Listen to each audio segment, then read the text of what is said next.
Abdoulaye Fashion vous offre un style créatif et original, que vous soyez homme ou femme. Notre boutique, située à Cotonou, quartier Bédiarouin, dans la rue en face de la Ciné Concorde, vous accueille chaleureusement. Révélez votre style unique à des prix abordables chez Abdoulaye Fashion.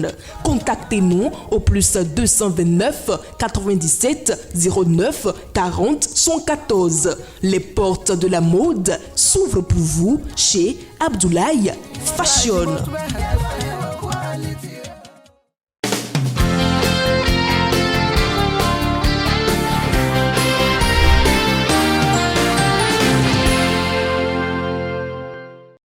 Nous sommes déjà vendredi 9 février 2024. Mesdames et messieurs, bien le bonjour à chacun et à tous et bienvenue dans votre émission Le Meilleur Réveil, le dernier numéro pour le compte de cette semaine. Nous démarrons tout de suite par la revue de quelques titres parus ce jour avec Evelyne Dossou. Evelyne Dossou, bonjour. Bonjour à vous Latifat Kouenou et bonjour à nos amis internautes de Guérit TV Monde. Et nous démarrons avec vous avec la revue de quelques titres. Déjà, il faut souligner que la plupart des journaux d'aujourd'hui sont focalisés sur la conférence de presse du chef de l'État d'hier. Cette conférence de presse sur la révision de la Constitution et d'autres sujets également. Donc, on démarre avec Dynamisme Info qui titre en manchette « Révision de la Constitution sans l'onction du chef de l'État. Les députés du pouvoir sont-ils autant libres ?» se demande le média. Média fermé, compte bloqué, contrat suspendu. Le groupe de presse La Gazette du Golfe licencie tout son personnel. Et d'autres titres également. Opposition de talent à la révision de la Constitution. Il faudra maintenant mettre en garde les partisans de l'initiative. Le matinal à présent, révision de la Constitution, parrainage et troisième mandat. Talon met fin à la polémique. Le chef de l'État pour la préservation des acquis. Niger, je souhaite que les sanctions s'arrêtent, cite le chef de l'État. La philosophie de la création de ministres conseillers déclinée. Le retrait des pays de l'AES, de la CEDEAO, regretté. Cotonou, autre titre maintenant. Le carrefour Védoko temporairement fermé. L'affiche du jour. Révision de la Constitution au Bénin. Patrice Talon refuse cette patate chaude. Bénin intelligent. Patrice Talon en conférence de presse. Moi, je suis partant. Des coulisses de la rencontre avec la presse. Décryptage, répression annoncée pour les motocyclistes. La pression de trop qui étouffe le peuple béninois. 8 ans après, la désillusion totale chez le béninois Landa. Le quotidien Fraternité, talent à cœur ouvert avec la presse. Je suis partant. Je n'ai besoin de personne pour assurer mes arrières, dit le chef de l'État. Le meilleur quotidien face aux hommes des médias. Le chef de l'État passe en revue plusieurs questions sur l'actualité nationale et sous-régionale. L'économiste à présent, conjoncture économique dans la zone UEMOA. Une embellie sujette à des incertitudes. Le chronomètre, licenciement collectif du personnel du groupe de presse La Gazette du Golfe. Un autre drame social signale le journal. Le projecteur groupe de presse La Gazette du Golfe. Tout le personnel licencié. Raison, les comptes saisis par l'État depuis janvier 2024. Le projecteur titre également en manchette déclaration sur la proposition de révision de la Constitution. Reculade ou réalisme, gros point d'interrogation. La nouvelle tribune pour boucler cette présentation politique béninoise et étrangères. Les vérités de Patrice Talon. Le président peine à convaincre les Béninois de sa bonne foi. Latifat Kaweno, voilà tout pour aujourd'hui. Et dans la livraison de l'actualité du matin, nous passons en revue quelques propos du chef de l'État en conférence de presse hier. Oui, hier il était face aux hommes des médias et lors de cette conférence de presse avec les professionnels des médias, comme je le disais, plusieurs sujets tels que le projet de révision de la Constitution et la question du troisième mandat ont été abordés par le chef de l'État. Le chef du gouvernement a apaisé les esprits en déclarant la question du troisième mandat est derrière nous. Le Bénin poursuit son chemin. Le Bénin est un autre pays. Nous avons tourné cette page.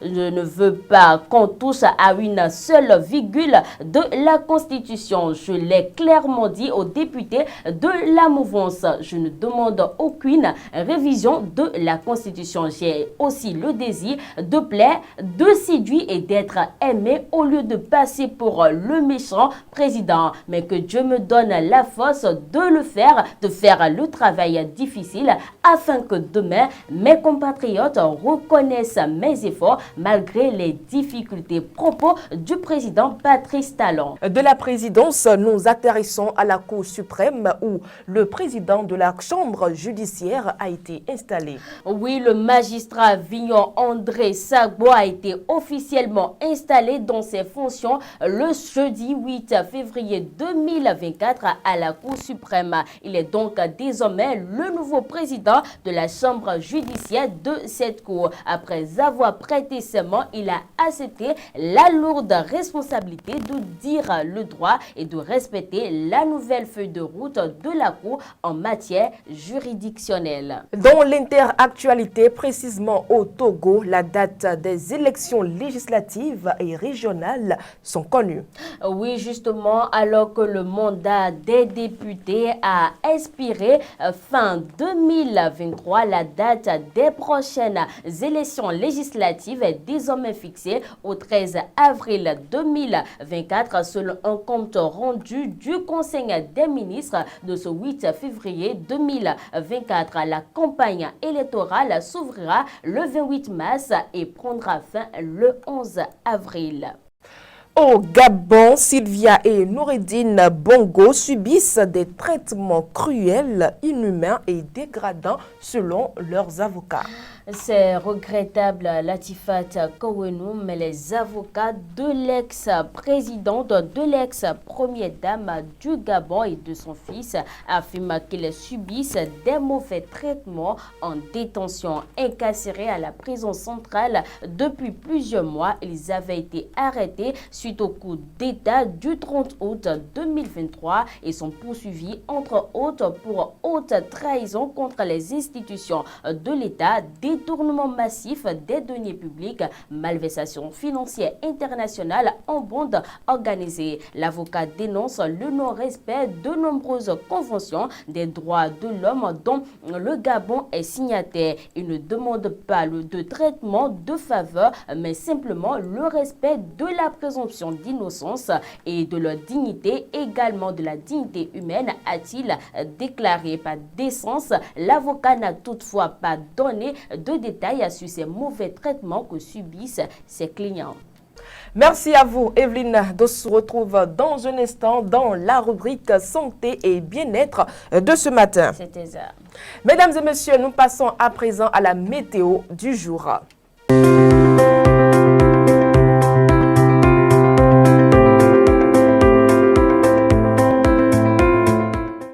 Amis internautes de Guerre TV Monde, bonjour. Ce matin à Porto-Novo, vous pourrez profiter pleinement du soleil. La température ce matin sera de 24 degrés Celsius avec une force de vent qui oscillera dans les alentours des 10 km par heure. Dans l'après-midi à Porto-Novo, ce sera un beau soleil sans nuages. La température par contre, elle sera de 34 degrés Celsius avec une force de vent qui oscillera dans les alentours des 20 km par heure. En soirée, le ciel sera complètement dégagé. La température retombera vers 26 degrés Celsius avec une force de vent qui oscillera dans les alentours des de 20 km/h. Cette nuit, le ciel sera éclairci avec un risque de brouillard en fin de nuit. Pas de précipitation. Merci de nous avoir suivis. Je vous souhaite de passer une excellente journée en compagnie des programmes de Guéret TV Monde. À la semaine prochaine.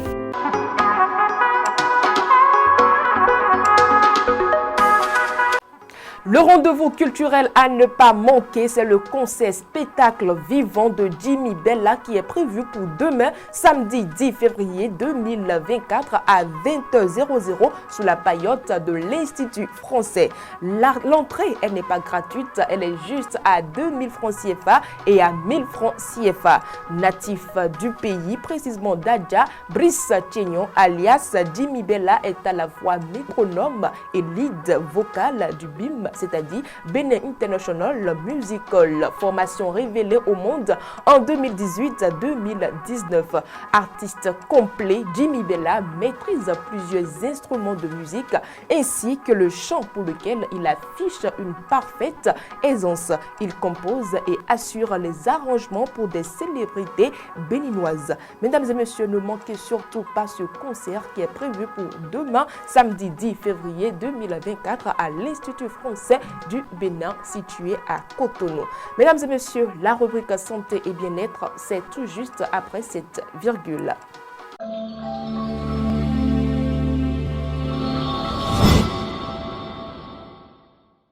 La maladie d'Alzheimer est au cœur de cette rubrique santé et bien-être, de ce dernier numéro de votre rubrique santé et bien-être pour le compte de cette semaine. Evelyne Dossou, apparemment, la maladie d'Alzheimer est une maladie, bon, ça fait une redondance, hein, mais c'est une maladie mentale à ce qu'il paraît. Justement, on parle de maladie d'Alzheimer ce jour dans la rubrique santé et bien-être, comme vous le dites si bien déjà. Et cette maladie d'Alzheimer est une maladie neurodégénérative, qui affecte principalement la mémoire, mais également d'autres fonctions cognitives liées par exemple au langage, au raisonnement, à l'apprentissage. Cette maladie évolue généralement vers une perte d'autonomie. C'est une des causes principales de handicap et de dépendance chez les personnes âgées dans le monde actuellement. Et actuellement, comme je le dis bien, il n'existe aucun traitement pour soigner cette maladie dans le monde. Mais dites-nous, quels sont les facteurs de risque?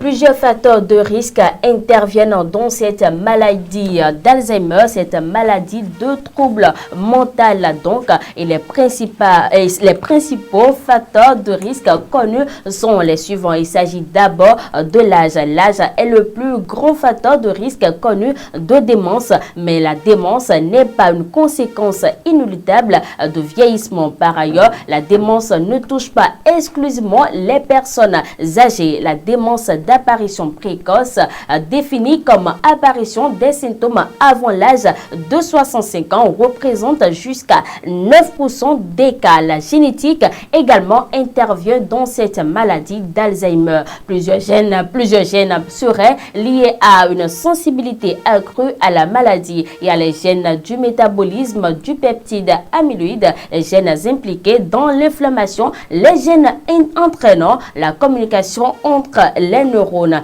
Et à l'inverse, il apparaît que certains gènes protégeraient également de cette maladie d'Alzheimer. L'environnement également intervient dans cette maladie. L'environnement, la maladie pourrait être favorisée chez certaines personnes sédentaires ayant subi des anesthésies répétées ou exposées à des facteurs de risque cardiovasculaires non pris en charge. Le diabète, par exemple, l'hypertension. Il existe une réserve cognitive face à l'inéluctable, j'y arrive, sur laquelle l'environnement a un impact. Evelyne Dossou, quels sont les symptômes de la maladie d'Alzheimer? On parle de maladie d'Alzheimer, de maladie mentale, et il faut signaler déjà que les premiers symptômes sont une perte d'autonomie et un retentissement progressif sur les activités du quotidien. La personne ne peut plus pouvoir faire sa toilette peut-être se déplacer comme cela se doit, s'habiller comme cela se doit également. Il y a l'évolution de la maladie qui se fait sur plusieurs années également. D'autres symptômes peuvent ensuite se manifester selon le stade de démence. Il y a le stade léger, par exemple. À ce stade, une partie de la zone cérébrale responsable de la mémoire à court terme est touchée. Le patient souffre d'oubli qui peuvent paraître anodins, mais qui augmentent avec le temps. Il y a le patient peut avoir de pertes d'objets, ne plus se souvenir de certaines choses, par exemple.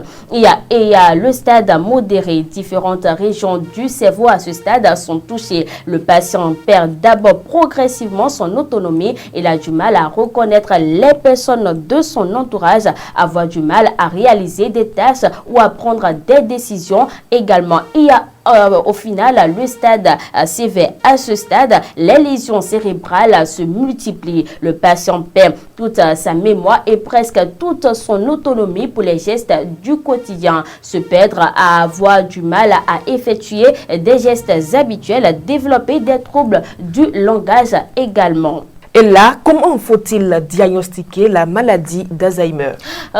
Comme je le disais plus haut, cette maladie ne se guérit pas. Il faut vraiment qu'on soit sûr déjà de ça. La maladie d'Alzheimer ne se guérit pas. Mais même si cette maladie ne se guérit pas, on peut faire le diagnostic. Vous pouvez aller, déjà que vous remarquez ces symptômes-là dont j'ai parlé plus haut, vous allez chez le médecin, faire le diagnostic. Il établit le diagnostic pour vous dire si vous avez la maladie d'Alzheimer ou pas. Mais quand bien même, il vous le dit, quand vous avez la maladie d'Alzheimer, ne paniquez pas, c'est vrai que c'est une maladie grave, c'est vrai que c'est une maladie qui peut vous amener à ne pas reconnaître votre entourage, à ne pas reconnaître vos parents, à ne pas reconnaître, parce que lorsque ça va atteindre le stade sévère, comme je le disais, vous n'allez plus reconnaître même vos enfants, votre mari, votre mère, tout votre entourage. Mais quoi qu'il en soit, quand on établit le diagnostic, on peut ralentir l'évolution de cette maladie-là. On peut ralentir ça, mais si c'est avant le diagnostic, si cette maladie devrait atteindre le stade sévère,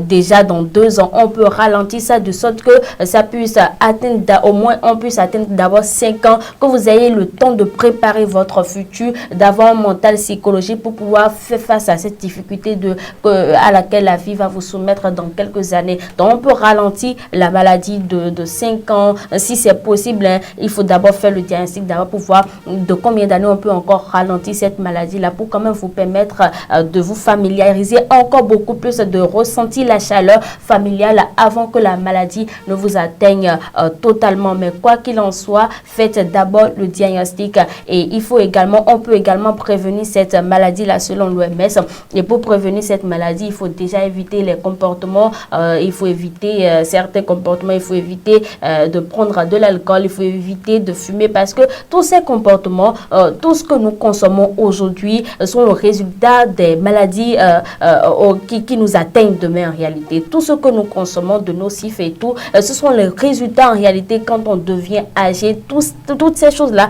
nous rattrapent en réalité. Donc il faut arrêter ces substances-là, l'alcool, la cigarette et tout. Il faut également éviter certains aliments également qui peuvent quand même vous conduire vers ces maladies-là. Quoi qu'il en soit, faites le diagnostic et puis pas de panique. Voilà. Merci à vous, Evelyne Dosso. On se retrouve dans un instant dans la dernière rubrique de cette émission. Justement. Mesdames et messieurs, mais pour le moment, nous retrouvons l'invité dans l'interview matinale.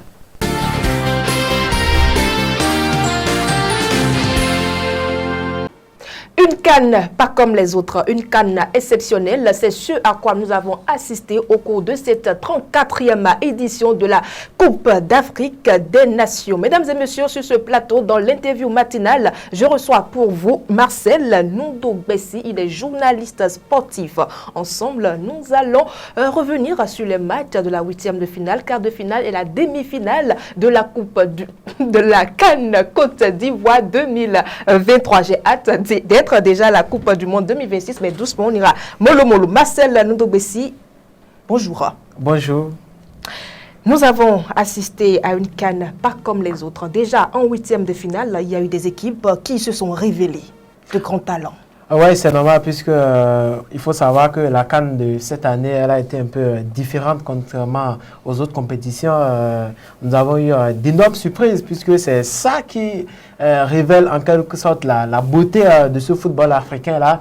Il ne faut plus attendre les grandes équipes venues dans le carré d'as où en ce temps on sait que c'est telle équipe qui va venir au tel niveau à chaque fois. Mais cette fois-ci, nous avons eu d'énormes surprises où les petites équipes qu'on qualifiait de petites ont franchi des étapes vraiment très impressionnantes. Et la grande surprise, c'était les grandes équipes qui ont été éliminées. Ça, c'est clair. En tout cas. Et déjà même, quelle est déjà même, selon vous, la particularité de cette CAN?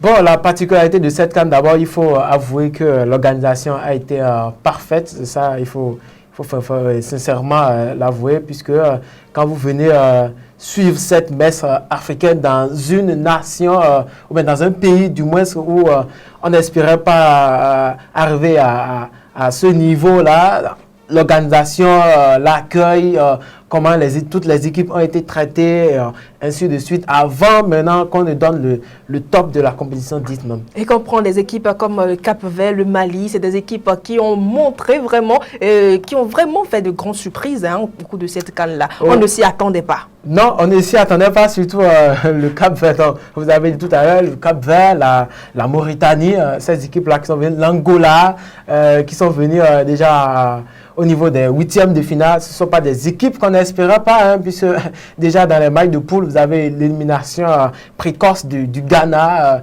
de l'Égypte, et bon, en tout cas par la suite de l'Algérie, du Maroc, ainsi de suite. Donc, ces équipes qui viennent à cette étape déjà, c'est qu'il faut savoir que le football africain, quand même, est en train d'évoluer. Dans un match de football aujourd'hui en Afrique, il ne faut plus dire que c'est une grande nation que j'affronte, mais quand même, c'est le terrain qui... C'est en quelque sorte ce qui s'est passé pour cette 34e édition de la Coupe d'Afrique. On n'a pas l'habitude de parler du sport dans l'interview matinale, donc permettez-moi donc de revenir encore sur cette grosse surprise qu'on a vécue avec le Sénégal et la Côte d'Ivoire. On ne s'y attendait pas, surtout après l'humiliation. C'est vrai, on ne s'y attendait pas, mais moi je m'attendais à ça, puisqu'il faut dire que cette Côte d'Ivoire-là, on la voyait déjà rentrer chez elle à la maison, mais miraculeusement, le Maroc, suite à la victoire du Maroc, cette Côte d'Ivoire est revenue dans la compétition. Le Maroc qui a sauvé. Voilà, qui a sauvé. Même si le Maroc est parti. Après, le Maroc qui a sauvé la Côte d'Ivoire. Et déjà, à cette étape, il faut savoir que le mental ne doit plus être la même chose comme les matchs de poule, puisque quand vous revenez du quelque part qu'on n'espérait pas et vous revenez dans la compétition d'une autre manière, c'est qu'il faudra changer les pédales, et c'est ça qui a fait qu'aujourd'hui la Côte d'Ivoire a pu jouer d'une autre manière avec le Sénégal qui a un effectif prétorique.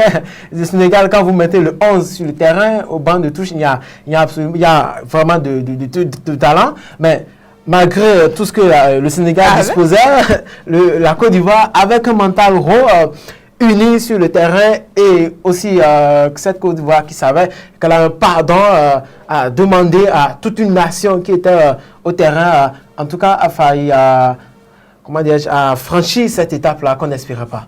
Est-ce que jusque-là, déjà, vous arrivez, vous, en tant que journaliste sportif, arrivez-vous déjà à comprendre la technique de jeu de la Côte d'Ivoire? Oui, je peux dire oui, en ce sens que d'abord vous allez voir juste après, quand on disait l'élimination le lundi, le coach est parti, Jean-Louis Gassier est parti, juste après le réveil, on va dire, ressusciter le troisième jour, le mercredi, on a mis MS Faye, l'adjoint qui était là. Et si la Côte d'Ivoire est à cette étape aujourd'hui, il faut saluer le travail de ces techniciens-là, et aussi, je peux dire, du staff technique purement ivoirien. Et ça dépend du discours qui a été prononcé envers ces joueurs-là, ces joueurs qui savent désormais que c'est une autre étape de la compétition. Nous ne sommes plus dans les matchs de poule, c'est 90 minutes, et si ça ne passe pas, j'ai encore 30 minutes à passer. Donc, ce discours-là, ça dépend de la collaboration entre joueurs et techniciens, puisque MS Faye, c'est un ancien international ivoirien, donc la collaboration a été parfaite, et puis le message était simple, la Côte d'Ivoire a éliminé le Sénégal, ainsi de suite, jusqu'à maintenant à cette étape de la finale. Se retrouve en finale. Mais c'était quoi le problème en Côte d'Ivoire? C'était quoi est-ce le sélectionneur ou bien c'était le positionnement? Je ne sais pas. Bon, je ne peux pas dire réellement c'est quoi le problème, mais nous sommes en train de constater... Est-ce qu'on peut dire que c'est l'ancien sélectionneur? Est-ce qu'on peut dire ça? Moi, je peux l'accuser en quelque sorte qu'il ne maîtrisait pas correctement le talent de son effectif. Quand vous prenez MS Faye aujourd'hui, déjà à partir du match contre le Sénégal, ce n'est pas le même 11 type que Jean-Louis Gasset utilisait, qu'il a mis sur le terrain avec déjà Sangaré, ce petit-là qui a joué. Après Sangaré, vous avez Kosunu qui a joué dans l'AS, Franck Kessié, l'ancien Barcelonais qui sera le banc et qui est revenu, même si on n'avait pas le ténor Sébastien allait dans le jeu, qui est quand même revenu après. Le problème en général, c'est qu'il ne maîtrisait pas l'effectif, il mettait des gens sur le terrain. Et aussi, ça dépend du discours, ou bien de quel résultat lui voulait généralement. Est-ce que du fait qu'il est l'entraîneur le mieux payé en Afrique, c'est l'argent qui lui convenait, ou bien carrément la coupe, alors que vous êtes chez vous et au départ, tous les supporters disent que nous avons organisé la CAN chez nous, c'est que nous devons remporter cette CAN-là. Et on ne savait pas au juste l'objectif de l'entraîneur français. Bon, c'est arrivé ainsi, il est parti et la chance a souri à MS Faye. MS Faye, mais il était quand même pourtant là depuis le début. Oui, il était là. Il était dans le staff. Il était dans le staff, mais aujourd'hui... Il faut dire que l'ancien sélectionneur l'accuse aujourd'hui. Il dit que, bon, sur les réseaux, il dit qu'il était pourtant là avec moi, mais pourquoi il ne m'a pas dit de positionner telle personne? Mais est-ce qu'il a donné la bouche? Est-ce qu'il a donné la bouche au départ? Parce qu'aujourd'hui, dans le staff technique, franchement, il y a cette mauvaise collaboration là, entre coach principal et puis membre du staff, parce que vous êtes coach principal, c'est vrai, vous ne pouvez pas tout voir. Les autres collaborateurs peuvent voir et dire, mais est-ce qu'il avait donné l'opportunité à ces gars-là de leur dire, il faut mettre telle personne. Puisque vous êtes entraîneur principal, vous n'êtes pas du pays, vous n'êtes pas aussi du continent, donc vous êtes tellement respecté qu'on ne peut même pas vous faire de reproches en tant que tel. Donc, MS Faye a pris l'effectif, lui, ayant confiance à l'équipe, ça a marché. Hein. Et le fameux Haller a permis à la Côte d'Ivoire de se retrouver aujourd'hui en finale de la Coupe pourquoi je dis tout le temps la Coupe de la CAN 2020. C'est pas le Bénin qui rêve. Oui, c'est une chance pour cette Côte d'Ivoire-là de passer devant le Sénégal d'abord, le Mali, cette jeune équipe en quart de finale, et finalement la RDC qui a quand même produit pas une petite équipe. Hein? C'est pas une petite équipe, mais c'était un match très impressionnant. Il y avait tout dedans, la qualité, le collectif, l'individualité, tout et tout. Le but est venu, c'est comme ça. C'est le miracle ivoirien qui se produit encore. Le but est venu, et moi, je me disais que cette Côte d'Ivoire allait passer, parce que depuis le retour à la compétition, cette Côte d'Ivoire-là prend juste quelques minutes pour analyser le jeu de l'adversaire. Cette fois-ci, ils n'ont pas trop attendu. Ils ont juste pris 15 minutes, ils ont laissé jouer la RDC pendant 15 minutes. Après, ils ont entamé le jeu. La pression est venue jusqu'à la fin. Normalement, on pouvait avoir au moins 2-0, 3-0. Et si l'attaque ivoirienne n'avait pas péché sur certaines actions.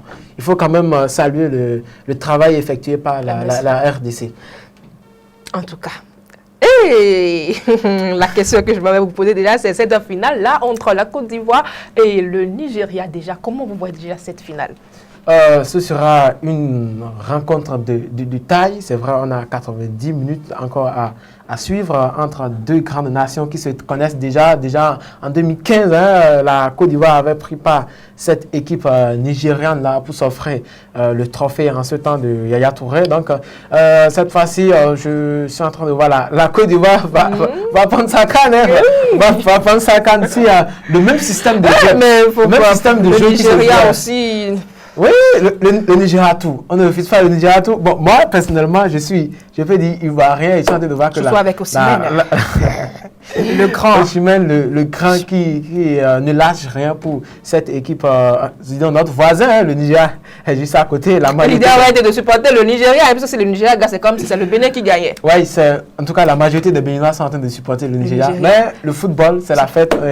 La Coupe va revenir en Afrique de l'Ouest. Mais vous avez un penchant pour la Côte d'Ivoire. Oui, ça va depuis le début de la compétition. Voilà, c'est nous là, c'est nous. C'est pas comme certains qui ont soutenu le Sénégal de le début, ils ont eu le boom. Mais bon, c'est quand même le jeu et le foot, c'est comme ça, n'est-ce pas? Oui, c'est le football qui est comme ça. La défaite vient, vous prenez. La victoire vient aussi. Vous prenez un choix. C'est le terrain qui guide. C'est le terrain qui guide. Merci à vous, Marcel Nondo-Bessi. C'était un plaisir de vous recevoir dans nos studios. Merci d'avoir accepté notre invitation. On vous retrouve très prochainement. Pourquoi pas le lendemain de la CAN, Pas de souci. au lendemain de la finale. Mesdames et messieurs, c'est la fin de l'interview matinale. Nous passons tout de suite dans le coin cuisine.